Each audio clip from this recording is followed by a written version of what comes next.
I went to a memorial service the other day for David Gergen. David was a lovely human being. He was decent, kind, a gentleman on camera and off. He wasn't one of those people you see on cable news yelling, saying things they may not even believe. He was thoughtful. He'd served as an advisor to 4 presidents, Republicans and Democrats, and even though he had a lifetime of real experience, he listened to other people and always engaged with them respectfully. David died in July after a struggle with Lewy body dementia. I miss him. His wife, Anne, flanked by their children, Catherine and Christopher, read a poem she also had read at David's burial. It's called Immortality by Claire Harner. Do not stand at my grave and weep. I am not there. I do not sleep. I am 1,000 winds that blow. I am the diamond glints on snow. I am the sunlight on ripened grain. I am the gentle autumn rain. When you awaken in the morning's hush, I am the swift upflinging of quiet birds in circling flight. I am the soft star that shine at night. Do not stand at my grave and cry. I am not there. I did not die. I like that idea, that our loved ones are not gone, that they are in all these things, that they're alive all around us. I certainly hope that's true. You may know that I've started a live stream show, which is a companion to this podcast called All There Is Live. My guest on the latest episode is Marika O'Mara, who sent me this voicemail back in 2024. My name is Marika. I was diagnosed with metastatic breast cancer about 2 years ago. I lost my mom. I was 25, and she also died from metastatic breast cancer.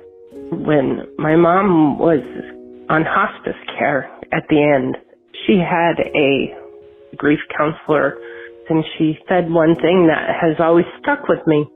We are grieving for the one person, and it can be a terrible grief. But the dying person, knowing that she's going to die, knows that she's going to lose everybody in her life that she's ever loved. And I understand even more now as I'm facing the same thing. I know I won't get to see my granddaughter get married, my 2 grandsons. The littlest one is 3. I know I won't be able to see him graduate high school. My husband, who I was lucky enough to find just 7 years ago. It's devastating losing and knowing in advance about it. And that's all there is for me.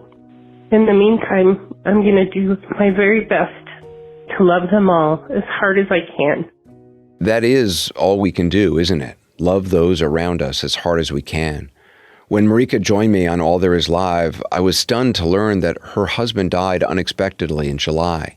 So Marika is grieving him and facing the uncertainty about her own future. This is part of the conversation I had with her. Are you scared? No, I don't think that's the right word. Maybe anticipating pain makes me a little scared. But I don't think I'm scared of dying. I believe that there's something more for us. I believe that I'll see Brian again, and my mom and my dad, and, all those. I think maybe we believe that so we aren't scared, but I'm going to believe it. Yeah, me too. Are you scared? Of dying? Yeah. I wasn't scared. I wasn't scared before I had children. I exposed myself to a lot of danger over the last, since I was 23, going to wars and stuff. I tried to get as close as possible to that line, and because I wanted to witness it and understand it and bear witness to the suffering of others. But now that I have little kids, I'm very scared about not being there for them. We like to think we're in control of our lives, that we'll have the time to do all the things that we delay doing, but there are no such guarantees, are there? I'm grateful for Marika for her honesty and her willingness to help all of us with her wisdom and her love. This is all there is.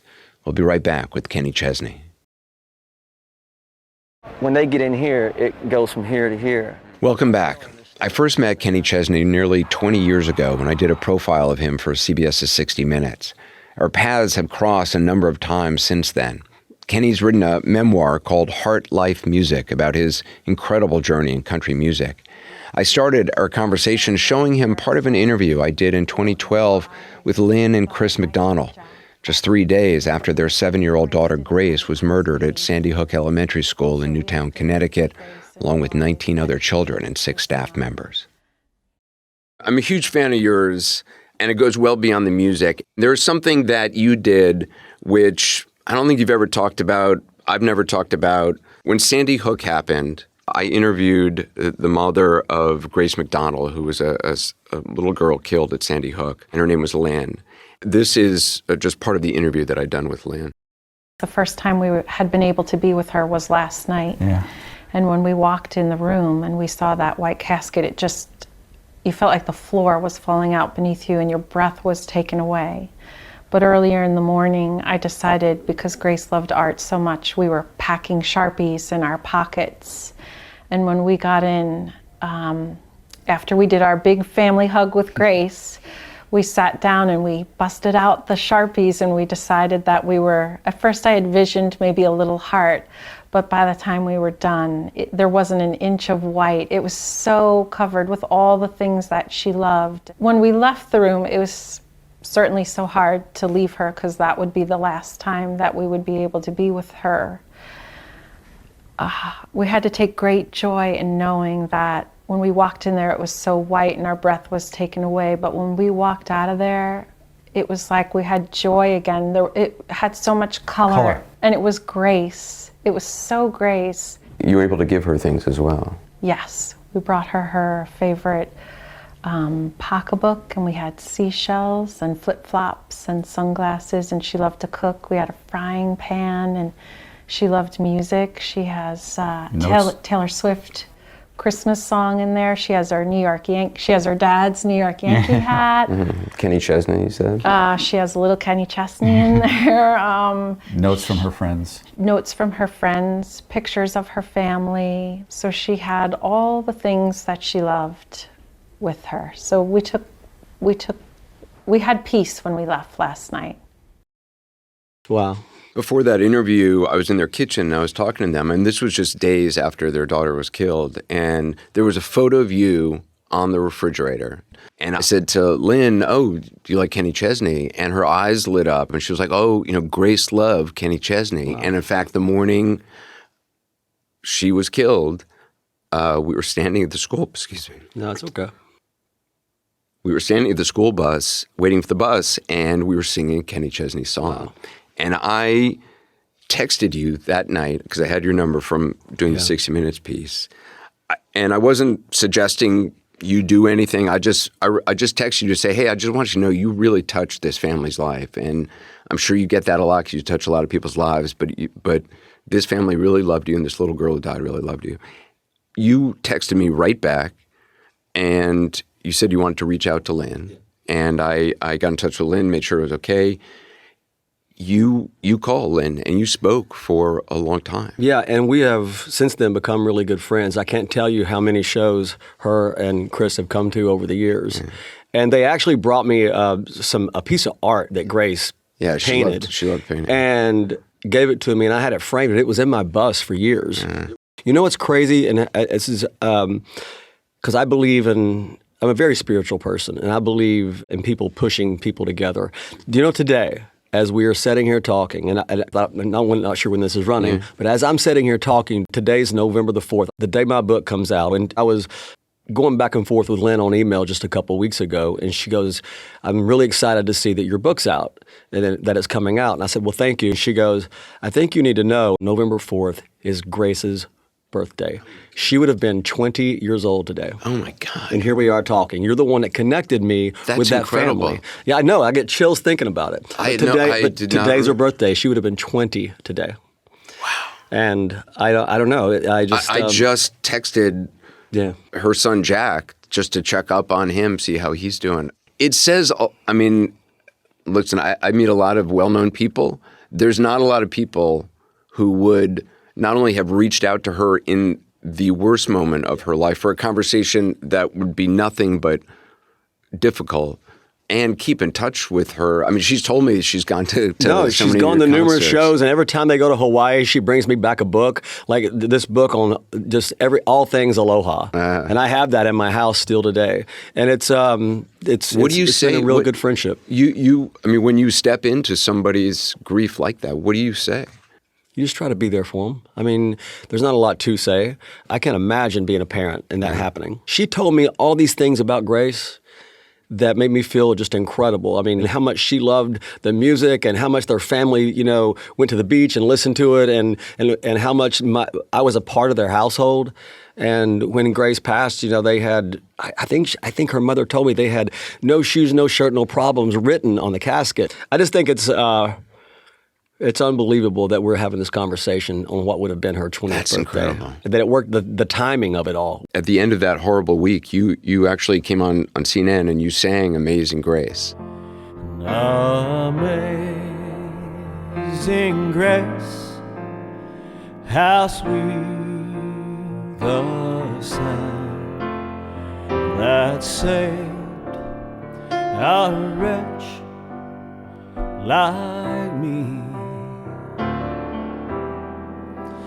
I once was lost, but now I'm found. Was blind, but now I see. 'Twas grace that taught my heart to fear, and grace my fear relieved. How precious did that grace appear the hour I first believed.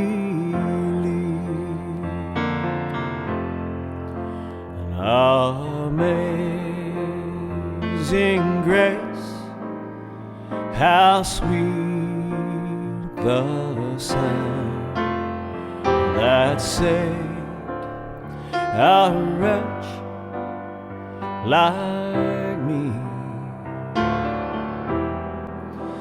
I once was lost, but now I'm found.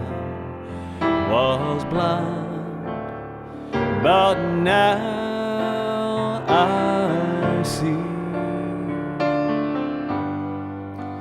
I was blind, but now I see.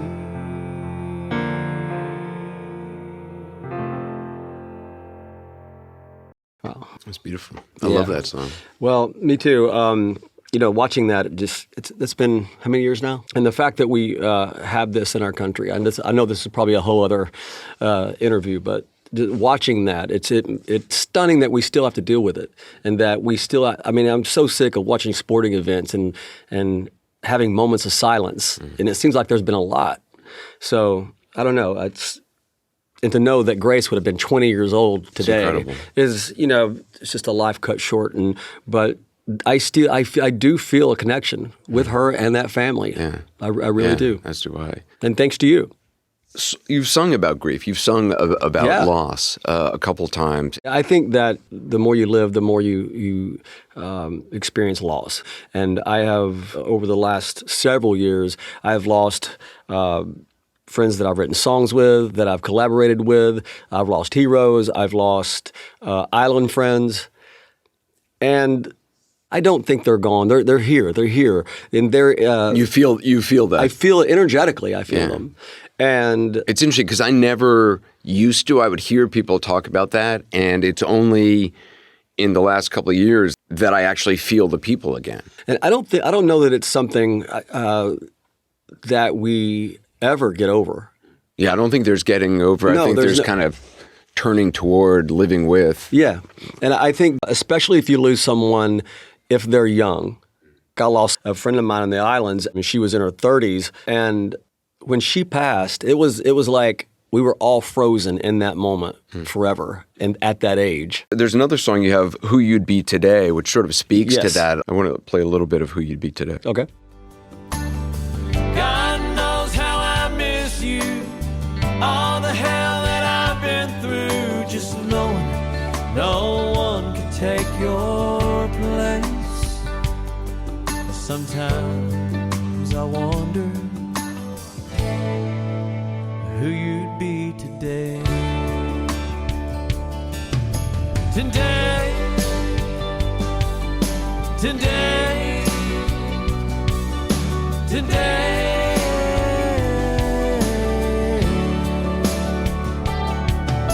today, today, today.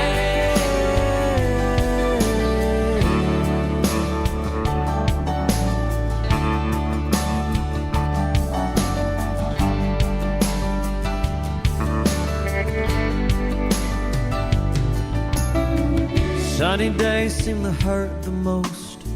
I wear the pain like a heavy coat. The only thing that gives me hope is I know I'll see you again someday. I didn't write that song, but when I heard it, I specifically thought about, there was a couple of guys that lived across the street from me as a child. And we didn't have anything. We didn't have devices. We didn't have the internet. We didn't have cable, nothing. So all we did was play sports out in the backyard. And his name was Lance Wilson, and he got killed in a car wreck at 17 in Jacksonville, Florida, after they'd moved away. That was the first time I really experienced real loss. And I heard this song, and I went, wow, that's exactly how I wonder about Lance, what he would have been like. Yeah. Would he have had a family? Would he have, what he would have done with his life? More of my conversation with Kenny Chesney in a moment. But first, if you want to listen or watch past episodes of the podcast, you can do that wherever you get your podcasts or on our Grief community page at cnan.com/allthereis. That's where you can also watch our new weekly companion show, All There Is Live, Thursday nights at 9:15 p.m. and catch past episodes of it as well. cnan.com/allthereis. I'll see you there. We'll be right back with more from Kenny Chesney. You had two beloved dogs who died. Poncho and Ruby. Okay. And we call them the Ponch and the Ruba Girl. And There's a song, Daruba Girl. Yes, I wrote a song called Aruba Girl, and I was one of those guys that really didn't have dogs in their life, right? And I didn't even think about it. But my therapist, like 2 days before Christmas, came to me, and she knocked on the door, and I opened the door, and it's her, and she has Poncho. And she goes, Kenny, you have to learn to attach to something. And I was like, next thing you know, Anderson, I'm in an anxiety fit at PetSmart, not knowing what to get. So I just got like two of everything, right? and then when Mary and I got together, she had a pit bull rescue. And so Ruby and Poncho never spent a day apart, ever. So when Ruby passed, she was a little older than Poncho. It was really difficult, because we were family. Well, also, it's a loss that, and we have had people on the podcast a terrible about loss. pet loss because a lot of people don't view it the same way as, Oh. it's a connection as strong as any other for many people. Anderson, I love animals, and when Ruby passed, it was really, really difficult. It was as terrible as any friend I've ever had that has passed. I just want to play a little of Daruba. Girl. Okay.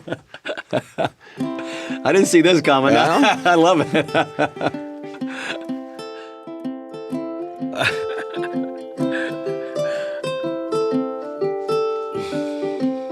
Now, see, this was going to get me. You needed her, she needed you to hold, to help fill a space.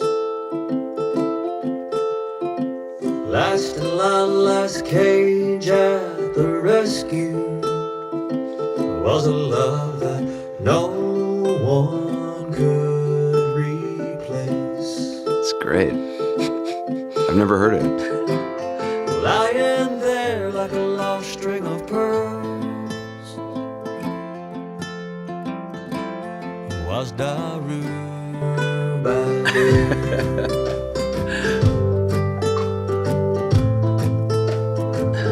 I did a video on it and everything. Did you? Yeah. It's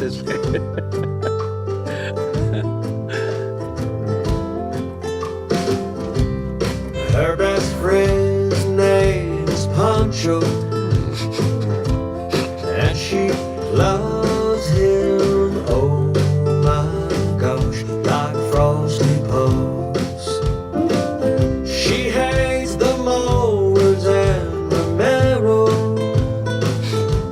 like she hates to get a wash.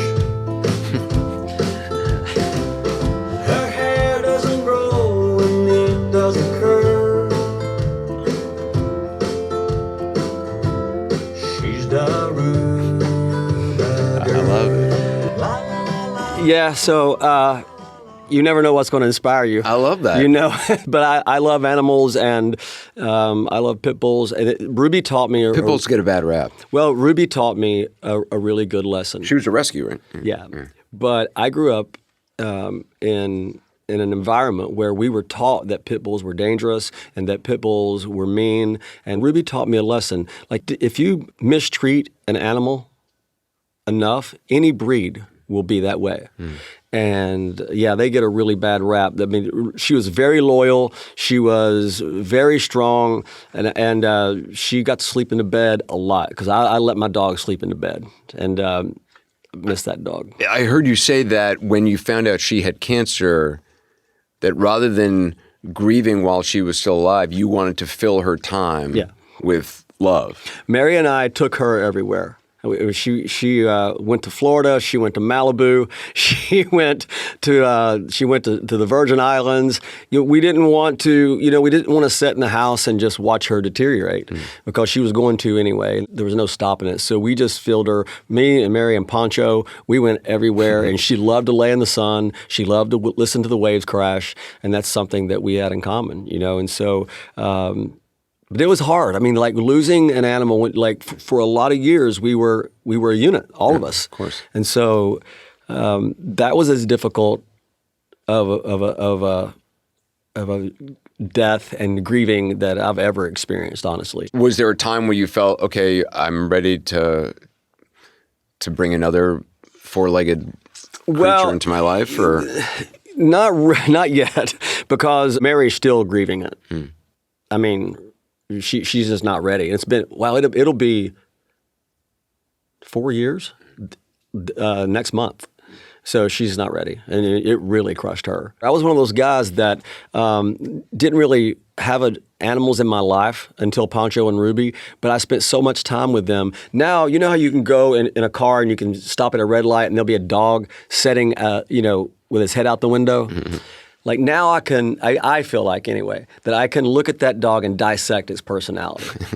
Not that I'm a dog whisperer or anything, but that's how much in tune I am now compared to before. Poncho and Ruby. Just listening to that song, it reminds me of something you said about songwriting, and you write about it in the book. You said, the job is to take a slice of life, write all about it, slice it down to what matters, then cut that feeling wide open. Yeah. I love that. Yeah, thank you. I mean, but it's difficult. Finding commonality with people through songs and in a short period of time is, I have to scratch and claw for everything I get as a creative person. Really? Yeah, but it's the part of my life that I truly love the most. And being creative and having that gift is one of the most unbelievable gifts that you could have. I've lost someone recently, someone that I created with for a very long time. My friend Brett James, who was killed in a plane crash a couple months ago. And it's been hard because we were brothers and we were songwriting partners, and we came from different places. But he wrote so many of my songs, and those that he didn't write with me, I wrote with him. His creative energy and his creative soul changed my life. There's a huge part of my show that's our creative energy, and then all of a sudden that stops. Do you feel him when you sing songs that you guys wrote together or worked on together? I had to go. So the first time I sang one of his songs after he passed was at Farm Aid with Willie Nelson in Minneapolis. And all of a sudden it hit me. I was going to do a song called When the Sun Goes Down, which he wrote by himself. And it was the first time the wound was really open. It was really fresh, his passing. And I had to go up there and sing that song. And I haven't had to sing it since. But I'm going to, because I'm not going to let that stop me. It's almost like in a celebratory way now. And I can't even believe that it's so fresh and new, the grief and everything and his passing, that I can't believe I'm talking about it in those terms. In the past tense. Yeah, and all of it, everything in the past tense, because Brett was just one of those guys that, I thought was always going to be around. And it's been really, really, really difficult. And it was a moment that really hit the whole town of Nashville really hard because he just didn't create for me. He was a creative machine and a soul and a great, and a great guy and a dear friend. And we went on a lot of writing trips together, and we had a ton of authentic live fun. A lot. In the islands, you've seen a lot of those places, on the road, and he would share the stage with me, and I don't know, he was just a brother, and he had a bad day in a plane, and it sucks. Is there something you've learned in your grief or in the losses you've experienced that would be helpful for others who are going through it right now? Wow.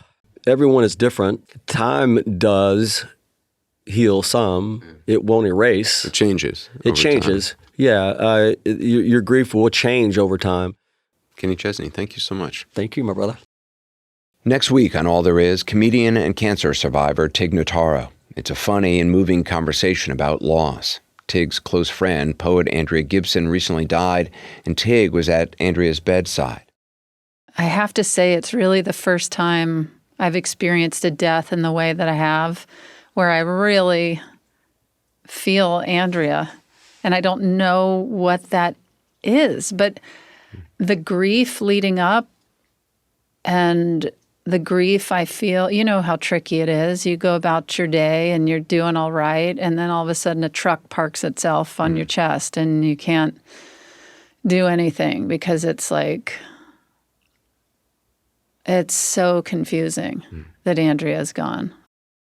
Join me on Thursdays at 9:15 p.m. for my new weekly companion show called All There Is Live. It'll be live streamed on our grief community page at cnn.com/all there is every Thursday night at 9:15 p.m. We can come together there, talk grief, and not be alone. You can also follow us on our new Instagram account, All There Is, and send us video messages there.